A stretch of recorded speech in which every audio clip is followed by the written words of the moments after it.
Bismillahirrahmanirrahim. In this lecture, we are going to learn about covalent bonding. As we all know that when atoms combine, they form different types of bond. For example, ionic bond, covalent bond और coordinate covalent bond. Ionic bond में क्या होता है कि ionic bond को हम लोग electrovalent bond भी कहते हैं क्योंकि आयनिक बॉन्ड के अंदर इलेक्ट्रोस्टैटिक फोर्स ऑफ अट्रैक्शन होती है। यानी कि आयनिक बॉन्ड जब भी बनता है तो दो ऑपोजिटली चार्ज आइटम्स के दरमियान में बनता है। फॉर एग्जांपल एक केटाइन होता है और एक एनाइन होता है। उनके दरमियान में अट्रैक्शन होती है। अट्रैक्शन के रिजल्ट में क्या होता है कि एक एटम दूसरे एटम को इलेक्ट्रॉन ट्रांसफ़र कर देता है। ठीक है, तो आयनिक बॉन्ड तब बनता है due to the transferring of electron. ठीक है, तो इसलिए हम उसको कहते हैं आयनिक बॉन्ड या फिर इलेक्ट्रोवेलेंट बॉन्ड। नेक्स्ट हम इस लेक्चर में बात करेंगे कोवेलेंट बॉन्डिंग के बारे में। तो कोवेलेंट बॉन्ड कब बनता है जब और पहली चीज़ तो यह है कि कोवेलेंट बॉन्ड की ज़रूरत क्या थी, क्योंकि आयनिक बॉन्ड जो है वो दो ऑपोजिट चार्ज एटम्स के दरमियान में बनता है, ऑपोजिट चार्ज आयंस के दरमियान में बनता है, जबकि कोवेलेंट बॉन्ड जो है वो सेम चार्जेस के दरमियान में भी बन सकता है और ऑपोजिट के दरमियान में भी। तो इसकी टाइप्स हम आगे जाके पढ़ेंगे। पहले हम डिस्कस करते हैं कि कोवेलेंट बॉन्ड होता क्या है। कोवेलेंट बॉन्ड केमिकल बॉन्ड की एक ऐसी टाइप है जिसमें इलेक्ट्रॉन्स शेयर होते हैं दो एटम्स के दरमियान में। आयनिक बॉन्ड में क्या होता है कि एटम जो है वो ट्रांसफ़र कर देता है इलेक्ट्रॉन, लेकिन कोवेलेंट बॉन्ड में एटम इलेक्ट्रॉन को ट्रांसफ़र नहीं करता, बल्कि दोनों एटम्स मिलकर इलेक्ट्रॉन्स को शेयर कर देते हैं। तो कोवेलेंट बॉन्ड को हम लोग मॉलिक्यूलर बॉन्ड भी कहते हैं। ठीक है, तो कोवेलेंट बॉन्ड के दरमियान में जो एटम्स शेयर हो रहे होते हैं, जो इलेक्ट्रॉन्स शेयर हो रहे होते हैं एटम्स के दरमियान में, उनको हम कहते हैं बॉन्डिंग पेयर ऑफ इलेक्ट्रॉन्स या फिर हम उनको कहते हैं शेयर्ड पेयर ऑफ इलेक्ट्रॉन्स। ठीक है, the pair of electrons participating in this type of bonding is called shared pair और bonding pair of electron. Next हम बात करते हैं कि कोवेलेंट बॉन्डिंग होती क्यों है। तो कोवेलेंट बॉन्डिंग इसलिए होती है क्योंकि एक एटम ऐसा होता है जिसकी आयनाइजेशन एनर्जी बहुत ज़्यादा होती है। आयनाइजेशन एनर्जी क्या होती है कि जब हम एटम में से इलेक्ट्रॉन को रिमूव करवाना चाहते हैं तो हम उसको कोई ना कोई एनर्जी प्रोवाइड करते हैं। तो एटम में से इलेक्ट्रॉन को रिमूव कराने के लिए जो एनर्जी चाहिए होती है उसे हम कहते हैं आयनाइजेशन एनर्जी। ठीक है, तो कुछ एटम्स ऐसे होते हैं जिनकी आयनाइजेशन एनर्जी बहुत ज़्यादा होती है, यानी अगर हमने उनमें से इलेक्ट्रॉन को रिमूव कराना है तो हमें बहुत ज़्यादा एनर्जी चाहिए होगी जो कि हमारे पास नहीं है। ठीक, और दूसरा आइटम किस तरह का हमें पता है कि दूसरा आइटम ऐसा है जिसकी इलेक्ट्रॉन एफिनिटी बहुत कम है। इलेक्ट्रॉन एफिनिटी क्या होती है कि वो एनर्जी जो रिलीज़ होती है जब हम इलेक्ट्रॉन को ऐड कराते हैं। ठीक है, उसको हम कहते हैं इलेक्ट्रॉन एफिनिटी। तो अब होता क्या है कि कुछ ऐसे एलिमेंट्स होते हैं जिनकी आयनाइजेशन एनर्जी बहुत ज़्यादा होती है और वो इलेक्ट्रॉन को ट्रांसफ़र नहीं कर सकते, यानी उनमें से इलेक्ट्रॉन हम रिमूव नहीं करा सकते। और कुछ एलिमेंट्स ऐसे होते हैं जिनकी इलेक्ट्रॉन एफिनिटी बहुत कम होती है, जिसकी वजह से क्या होता है कि हम लोग इलेक्ट्रॉन्स को वहाँ से जो है वो उसमें ऐड नहीं करा सकते। यानी आयनाइजेशन एनर्जी जिनकी ज़्यादा है उनमें हम इलेक्ट्रॉन रिमूव नहीं करा सकते और इलेक्ट्रॉन एफिनिटी जिनकी कम है उनमें हम इलेक्ट्रॉन ऐड नहीं करा सकते। तो अब होता क्या है कि वो इलेक्ट्रॉन्स या ऐसे एलिमेंट्स क्या करते हैं कि आपस में शेयरिंग कर लेते हैं। उनके दरमियान जो एटम्स जो होते हैं उनके दरमियान जो इलेक्ट्रॉन्स होते हैं वो बनिस्बत इसके कि वो ट्रांसफ़र करें वो इलेक्ट्रॉन्स शेयर कर लेते हैं। और शेयरिंग करने से क्या होता है कि दोनों का भला हो जाता है। उसका इलेक्ट्रॉन का जो वो शेल होता है वैलेंस शेल वो भी कंप्लीट हो जाता है और दूसरे एटम का भी वैलेंस शेल कंप्लीट हो जाता है। तो क्या होता है कि वो स्टेबिलिटी अचीव कर लेते हैं। ठीक है, तो इसमें क्या होता है कि the atoms of such elements tend to share their electrons with the atoms of other elements और with the atoms of same elements. अब हमने पढ़ा था कि आयनिक बॉन्ड जब बनता है ना तो उसमें आयन्स होते हैं जो डिफरेंट होते हैं, यानी कोई केटाइन होता है कोई एनाइन होता है, उनमें सेम एलिमेंट के दरमियान बॉन्डिंग नहीं होती। जब भी सेम एटम्स के दरमियान बॉन्डिंग होगी हम कहेंगे ये कोवलेंट बॉन्ड है। ठीक है, तो वो इस तरह से कंबाइन होते हैं कि दोनों एटम्स जो होते हैं उनका ऑक्टेट कंप्लीट हो जाता है, उनका वैलेंस शेल जो होता है वो कंप्लीट हो जाता है और उनको स्टेबिलिटी अचीव हो जाती है। फॉर एग्जांपल यहाँ पर आप लोग देख सकते हैं दो आइटम्स की एग्जांपल दी हुई है। यहाँ पर दो आइटम्स जो हैं वो इलेक्ट्रॉन्स को शेयर कर रहे हैं, इसीलिए हमने शेयर किए हुए इलेक्ट्रॉन्स को जो है वो सेंटर में दिखाया है। ठीक है, उसके बाद हम लोग देखते हैं कि कोवेलेंट बॉन्डिंग की टाइप्स क्या है on the basis of number of shared pair of electrons. Shared pair of electrons की हम यहाँ पर बात कर रहे हैं। तो सिंगल बॉन्ड की अगर हम बात करें, पहली टाइप है सिंगल बॉन्ड। सिंगल बॉन्ड में क्या होता है कि सिर्फ और सिर्फ एक पेयर इलेक्ट्रॉन्स का शेयर हो रहा होता है बिटवीन टू एटम्स। ठीक है, फॉर एग्जाम्पल यहाँ पर आपको हाइड्रोजन की एग्जाम्पल नज़र आ रही है। यहाँ पर आपको H2 की एग्जांपल नज़र आ रही है। इसमें एक हाइड्रोजन ने एक इलेक्ट्रॉन जो है वो शेयर किया हुआ है और दूसरा हाइड्रोजन ने दूसरा इलेक्ट्रॉन। और लेकिन इनका दोनों का जो है वो आउटर मोस्ट वैलेंस शेल जो होता है वो कंप्लीट है, क्योंकि दोनों की वैलेंसी या दोनों का जो आउटर मोस्ट शेल होता है उसमें टू चाहिए थे इलेक्ट्रॉन्स, तो अब टू कंप्लीट है। इसलिए हम कह रहे हैं कि जो सिंगल बॉन्ड होता है ना ये मोस्ट स्टेबल फॉर्म होती है और जो है ये डबल बॉन्ड और ट्रिपल बॉन्ड से वीक होता है। ठीक है। डबल बॉन्ड और ट्रिपल बॉन्ड से वीक होता है लेकिन उनसे ज़्यादा स्टेबल होता है। नेक्स्ट अगर हम बात करें डबल बॉन्ड की, तो डबल बॉन्ड तब बनता है जब two pair of electrons share हो रहे हो, यानी कि टोटल 4 इलेक्ट्रॉन्स शेयर हो रहे हो between two atoms. For example यहाँ पर O2 की एग्जांपल दी हुई है। O2 जो है उनके दरम्यान में डबल बॉन्ड बना हुआ है। तो हम डबल बॉन्ड को शो करने के लिए 2 डैशेज़ लगाते हैं, हमने यहाँ पर 2 डैशेज़ लगाई हुई हैं। अब अगर हम बात करें कि कितना स्ट्रॉन्ग है, तो ये सिंगल बॉन्ड से ज़्यादा स्ट्रॉन्ग होता है लेकिन स्टेबल कम होता है। स्टेबिलिटी के लिहाज से जो सबसे ज़्यादा स्टेबल है ना, वो सिंगल बॉन्ड होगा और सबसे लीस्ट स्टेबल जो है वो ट्रिपल बॉन्ड होगा। नेक्स्ट हम बात करते हैं ट्रिपल बॉन्ड की, तो ट्रिपल बॉन्ड तब बनता है जब 3 पेयर ऑफ इलेक्ट्रॉन्स शेयर हो रहे होते हैं बिटवीन 2 पार्टिसिपेटिंग एटम्स, यानी ओवरऑल कितने इलेक्ट्रॉन्स हो रहे हैं, 6 इलेक्ट्रॉन्स शेयर हो रहे हैं। और अगर हम पेयर ऑफ इलेक्ट्रॉन्स करें तो 3 पेयर ऑफ इलेक्ट्रॉन्स शेयर हो रहे होते हैं ट्रिपल बॉन्ड में। इसको हम 3 डैशेस से रिप्रेजेंट करते हैं और ये जो है वो लीस्ट स्टेबल टाइप है कोवेलेंट बॉन्ड की। तो अगर हम हमसे पूछा जाए कि सबसे ज़्यादा स्टेबल बॉन्डिंग कौन सी होती है, तो हम कहेंगे कि सिंगल बॉन्ड, क्योंकि सिंगल बॉन्ड में सिग्मा बॉन्ड बना हुआ होता है सिर्फ। और अगर पूछा जाए कि लीस्ट स्टेबल फॉर्म कौन सी है, तो लीस्ट स्टेबल फॉर्म जो है वो ट्रिपल बॉन्ड होती है। इसमें आपको एग्जांपल नज़र आ रही है नाइट्रोजन की। नाइट्रोजन ने यहाँ पर नाइट्रोजन के साथ ही बॉन्ड बनाया हुआ है, यानी N2 ने बॉन्ड बनाया हुआ और दरम्यान में इलेक्ट्रॉन्स कितने शेयर हो रहे हैं, टोटल 6 इलेक्ट्रॉन्स हैं, जिनको हम कह सकते हैं कि 3 पेयर ऑफ इलेक्ट्रॉन्स हैं। नेक्स्ट हम बात करते हैं types of covalent bond on the basis of polarity. अगर हम पोलैरिटी की बेसिस पे देखें कि कितनी टाइप्स हैं कोवेलेंट बॉन्ड्स की, तो 2 टाइप्स होती हैं, एक होती है पोलर और एक होती है नॉन पोलर। तो जो पोलर टाइप होती है, उसमें क्या होता है कि अनइक्वल शेयरिंग ऑफ इलेक्ट्रॉन हुई भी होती है। अनइक्वल शेयरिंग हम क्यों कह रहे हैं, क्योंकि इसके अंदर क्या होता है कि इलेक्ट्रोनेगेटिविटी डिफरेंस होता है एटम्स के दरमियान में, यानी एक एटम जो होता है वो ज़्यादा इलेक्ट्रोनेगेटिव होता है और दूसरा एटम जो है वो बहुत कम इलेक्ट्रोनेगेटिव होता है। अब हमें पता है कि इलेक्ट्रोनेगेटिविटी क्या होती है, कि इलेक्ट्रोनेगेटिविटी एक ऐसी प्रॉपर्टी है किसी भी एटम की जिससे वो शेयर्ड पेयर ऑफ इलेक्ट्रॉन को अपनी तरफ ज़्यादा खींच सकता है। तो जब एक एटम ज़्यादा इलेक्ट्रोनेगेटिव है, इसका मतलब है कि वो ज़्यादा इलेक्ट्रॉन्स को अपनी तरफ खींच सकता है। तो इस प्रॉपर्टी को हम कहते हैं इलेक्ट्रोनेगेटिविटी। अब होता क्या है कि जब एक हाईली इलेक्ट्रोनेगेटिव एटम और एक बहुत कम इलेक्ट्रोनेगेटिव एटम, या हम कह सकते हैं कि नहीं है इलेक्ट्रोनेगेटिव एटम दूसरा, जब ऐसे एटम्स कंबाइन होते हैं तो इलेक्ट्रॉन्स जो हैं वो खींच रहा होता है वो वाला एटम जिसकी इलेक्ट्रोनेगेटिविटी ज़्यादा होती है। तो क्या होता है, इलेक्ट्रॉन्स उसकी तरफ खिंच जाते हैं थोड़े से। तो इसलिए हम इसको कहते हैं कि ये अनइक्वल डिस्ट्रीब्यूशन ऑफ इलेक्ट्रॉन्स होती है। पोलर कोवेलेंट बॉन्ड में हमेशा अनइक्वल डिस्ट्रीब्यूशन ऑफ इलेक्ट्रॉन होती है। और ऐसा क्यों होता है, क्योंकि इलेक्ट्रोनेगेटिव एटम जो ज़्यादा होता है वो इलेक्ट्रॉन्स को अपनी तरफ खींच रहा होता है। This type of covalent bond exists where the unequal sharing of electrons occur due to the difference in electronegativity of combining atoms. More electronegative atom will have a stronger pull for electrons. For example, HCl की अगर आप example लें तो इसमें chloride जो है, ये chloride ion जो होगा ये ज़्यादा इलेक्ट्रोनेगेटिव होगा।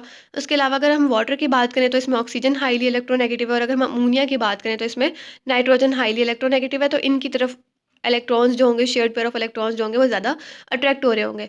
नेक्स्ट अगर हम बात करें नॉन पोलर कोवेलेंट बॉन्ड्स की, तो जो नॉन पोलर कोवेलेंट बॉन्ड्स होते हैं इसमें क्या होता है कि इक्वल शेयरिंग ऑफ इलेक्ट्रॉन्स होती है। ठीक है, यानी कि इलेक्ट्रॉन्स जो हैं वो दोनों के दरमियान में होते हैं, इक्वली शेयर हुए हुए होते हैं। और ऐसा क्यों होता है और कब होता है, ऐसा तब होता है जब एटम्स सेम हो। जैसे आयोडीन हो गया, मतलब I2 H2 F2 या N2, ये चीज़ें इसके एग्जांपल्स हैं। इसमें क्या होता है कि एटम्स तो सेम होते हैं, तो जितनी उसकी इलेक्ट्रोनेगेटिविटी होगी उतनी ही उसकी इलेक्ट्रोनेगेटिविटी होगी, तो फिर इलेक्ट्रॉन्स जो हैं वो दरमियान में रह जाते हैं, वो पुल नहीं होते किसी एक की साइड पे।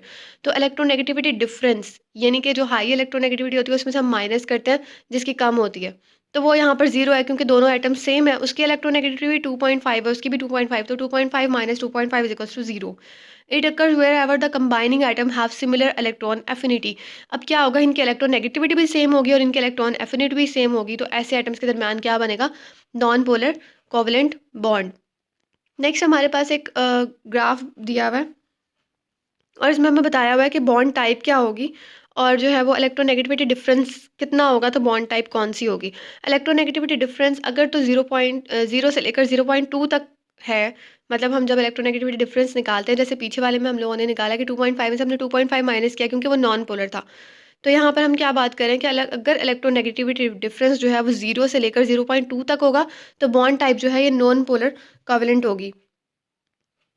और अगर जो है वो 0.3 से 1.7 तक होगा, तो बॉन्ड टाइप जो है वो पोलर कोवेलेंट होगी। नेक्स्ट हमारे पास है कि अगर जो है इलेक्ट्रोनेगेटिविटी डिफरेंस वो 1.8 होगा या ग्रेटर देन 1.8 होगा, 1.8 होगा, तो बॉन्डिंग टाइप जो है वो आयनिक होगी।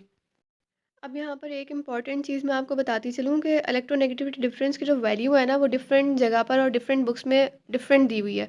तो यहाँ पर जो हम यूज़ कर रहे हैं वो 0 से लेकर 0.2 तक हम कह रहे हैं नॉन पोलर कोवेलेंट है, लेकिन मोस्टली बुक्स में जो है वो 0.0 से लेकर 0.4 तक जो है ना, वो उन्होंने दिया हुआ है कि 0.4 तक होगी तो नॉन पोलर कोवेलेंट होगा, और पोलर कोवेलेंट तब होगा जब 0.5 से 1.7 होगी। तो ये डिफरेंट चीज़ों मतलब आपको जहाँ से भी सही लगे आप वहाँ से कर सकते हैं। ये वैल्यू जो है वो ये डिफरेंट दी हुई हैं। नेक्स्ट अगर हम बात करें प्रॉपर्टीज़ ऑफ कोवेलेंट बॉन्ड्स की, तो कोवेलेंट बॉन्ड्स में लो मेल्टिंग और लो बॉइलिंग पॉइंट होता है। और ऐसा होता क्यों है? क्योंकि कोवेलेंट बॉन्ड जो है, अगर हम आयनिक बॉन्ड और कोवेलेंट बॉन्ड को कंपेयर करें, तो आयनिक बॉन्ड में इलेक्ट्रॉन ट्रांसफर हो गया और एक स्ट्रॉन्ग बॉन्ड बन गया। लेकिन अगर हम बात करें कोवेलेंट बॉन्ड की, तो कोवेलेंट बॉन्ड में ऐसा बॉन्ड बनता है कि अगर हम उसको थोड़ी सी एनर्जी दें ना, तो वो ब्रेक हो जाएगा बॉन्ड। ठीक है, थोड़ी सी एनर्जी देने से वो बॉन्ड ब्रेक हो जाएगा। तो क्या होता है कि बहुत कम हीट रिक्वायर होती है इस बॉन्ड को तोड़ने के लिए, इनके दरम्यान में इंटरमॉलिक्यूलर फोर्सेस को तोड़ने के लिए। और इंटरमॉलिक्यूलर फोर्सेस इजीली टूट जाती हैं थोड़ी सी एनर्जी से, तो इसीलिए हम कहते हैं कि इनका मेल्टिंग पॉइंट और बॉइलिंग पॉइंट जो है वो बहुत लो होता है। और क्या होता है, ये जो कंपाउंड्स होते हैं ये रूम टेम्परेचर पे या तो लिक्विड होते हैं या गैसेज होते हैं, या फिर बहुत सॉफ्ट सॉलिड्स होते हैं। ठीक है, मतलब हार्ड सॉलिड्स नहीं होते, लिक्विड होते हैं, गैसेज होते हैं, या फिर सॉफ्ट सॉलिड्स होते हैं। नेक्स्ट प्रॉपर्टी की अगर हम बात करें तो होता है low enthalpies of fusion and vaporization. इससे पहले कि हम पढ़ें कि मतलब इसका आगे क्या है, इसमें हम देखते हैं कि पहले इनकी डेफिनेशंस क्या हैं। एंथैल्पी की जहाँ पे भी हम बात करेंगे, इसका मतलब है कि हम हीट की बात करें एट कांस्टेंट प्रेशर। ठीक है, मतलब प्रेशर कांस्टेंट होगा। तो एंथैल्पी ऑफ फ्यूजन की अगर हम पहले बात करें, तो इसका मतलब है कि इसमें प्रेशर कांस्टेंट है। और एंथैल्पी ऑफ फ्यूजन होती क्या है कि एक मोल किसी भी सॉलिड सब्सटेंस का एक मोल मेल्ट करने के लिए हमें जो हीट चाहिए होती है ना, उसको हम कहते हैं एंथैल्पी ऑफ फ्यूजन। और ये बात याद रखनी है कि इसमें क्या होगा, प्रेशर कांस्टेंट। तो इसकी डेफिनेशन क्या होगी कि enthalpy of fusion is the amount of energy needed to melt one mole of solid substance at constant pressure. Next अगर हम बात करें एंथैल्पी ऑफ वेपराइजेशन की, तो एंथैल्पी ऑफ वेपराइजेशन क्या होती है कि वन मोल ऑफ लिक्विड को वेपराइज करने के लिए जो हीट चाहिए होती है या जो एनर्जी चाहिए होती है, उसको हम कहते हैं एंथैल्पी ऑफ वेपराइजेशन। डेफिनेशन देख लें, amount of energy required to vaporise one mole of liquid. मतलब इजी है, कुछ टफ नहीं है। फ्यूजन में क्या है कि वन मोल ऑफ सॉलिड को लिक्विफाई करने के लिए, यानी मेल्ट करने के लिए, और वेपराइजेशन में क्या है कि लिक्विड को वेपराइज करने के लिए, वन मोल लिक्विड को वेपराइज करने के लिए जो एंथैल्पी चाहिए होती है या जो हीट चाहिए होती है एट कांस्टेंट प्रेशर, इसको हम कहते हैं enthalpies of fusion and vaporisation. ये प्रॉपर्टीज़ जो हैं वो आयनिक कंपाउंड्स में और इनकी जो एंथैल्पीज होती हैं, इनमें 1 और 2 ऑर्डर्स ऑफ मैग्नीट्यूड का फ़र्क होता है, कि इसमें थोड़ी कम होती है बनिस्बत आयनिक कंपाउंड्स के, और बहुत ज़्यादा कोई डिफरेंस नहीं होता। नेक्स्ट अगर हम बात करें सॉफ्ट और ब्रिटल सॉलिड फॉर्म्स, तो कोवलेंट बॉन्ड्स जो होते हैं ये हमने पहले ही बात की कि एग्जिस्ट करते हैं लिक्विड्स फॉर्म में, गैसेस फॉर्म में, या फिर सॉफ्ट और ब्रिटल सॉलिड फॉर्म में। ठीक है, यानी कि सॉलिड फॉर्म्स तो होती है लेकिन सॉफ्ट होती हैं या ब्रिटल होती हैं, ईजिली हम उसको तोड़ सकते हैं। इनके दरम्यान में बहुत ही वीक इंटरमॉलिक्यूलर फोर्सेस होती हैं जो कि हम इजीली ब्रेक कर सकते हैं। लास्ट में हम बात करें अगर poor electrical and thermal conductivity की, तो हम बात करते हैं कि जब आयनिक कंपाउंड्स की हम बात करते हैं ना, तो आयनिक कंपाउंड्स जो हैं वो बहुत गुड कंडक्टर्स हैं, हीट के भी और इलेक्ट्रिसिटी के भी। यानी कि इलेक्ट्रिकल और थर्मल कंडक्टिविटी जो है उनमें बहुत अच्छी होती है। लेकिन अगर हम बात करें कोवलेंट कंपाउंड्स की, तो कोवलेंट कंपाउंड्स की बहुत ज़्यादा पुअर होती है इलेक्ट्रिकल और थर्मल कंडक्टिविटी, यानी कि वो लोग हीट और जो है वो इलेक्ट्रिसिटी इसको कंडक्ट नहीं कर सकते। ठीक है, लास्ट में हम बात करें कोऑर्डिनेट कोवलेंट बॉन्ड की, जो थर्ड टाइप है हमारी बॉन्डिंग की। कोऑर्डिनेट कोवलेंट बॉन्ड क्या होता है, हम लोगों ने पढ़ा है कि जब भी कोवलेंट बॉन्ड बनता है, तो एक एटम यहाँ पर है, फॉर एग्जांपल ऑक्सीजन, और दूसरा एटम जो है वो यहाँ पर है, दो ऑक्सीजन के मॉलिक्यूल्स है, तो एक एटम एक इलेक्ट्रॉन ये शेयर करेगा, एक इलेक्ट्रॉन जो है वो ये शेयर करेगा, तब बनेगी बॉन्ड। ऐसे ही हम लोगों ने पढ़ा ना। लेकिन कोऑर्डिनेट कोवलेंट बॉन्ड में क्या होता है कि कोऑर्डिनेट कोवलेंट बॉन्ड में बॉन्ड बनाने के लिए हमें दो इलेक्ट्रॉन्स की ज़रूरत होती है एक बॉन्ड बनाने के लिए, वो दोनों इलेक्ट्रॉन्स कोई एक ही एटम दे रहा होता है। ठीक है, क्या हमने पढ़ा कि कोऑर्डिनेट कोवलेंट बॉन्ड, जिसको हम डेटिव कोवलेंट बॉन्ड भी कहते हैं, ये कब बनता है, जब बॉन्ड बनाने के लिए दोनों इलेक्ट्रॉन्स कोई एक ही एटम दे रहा होता है।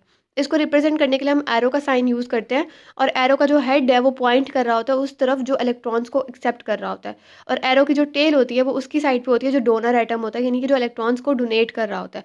एग्जांपल में हम देख लेते हैं कि bonding of metal ions to ligands, यानी कि मेटल आयंस और लिगेंड जब बनते हैं ना, तो लिगेंड जो है वो इलेक्ट्रॉन्स को डोनेट करता है और मेटल आयन जो है वो इलेक्ट्रॉन को एक्सेप्ट करता है। इसी तरह अगर हम अमोनियम आयन की फॉर्मेशन देखें, तो यहाँ पर आप देख सकते हैं कि अमोनिया का एक मॉलिक्यूल प्रेजेंट है, साथ H पॉजिटिव। अब आप लोग याद रखें कि जब हाइड्रोजन की अगर हम बात करते हैं ना कभी भी, तो हाइड्रोजन के पास एक ही इलेक्ट्रॉन होता है। अब एच पॉज़िटिव यानी जब वो केटाइन बन गया तो इसका मतलब है कि जो उसके पास एक इलेक्ट्रॉन था ना, वो भी उसका लूज़ हो चुका है। उसके पास वो एक इलेक्ट्रॉन भी नहीं है अब।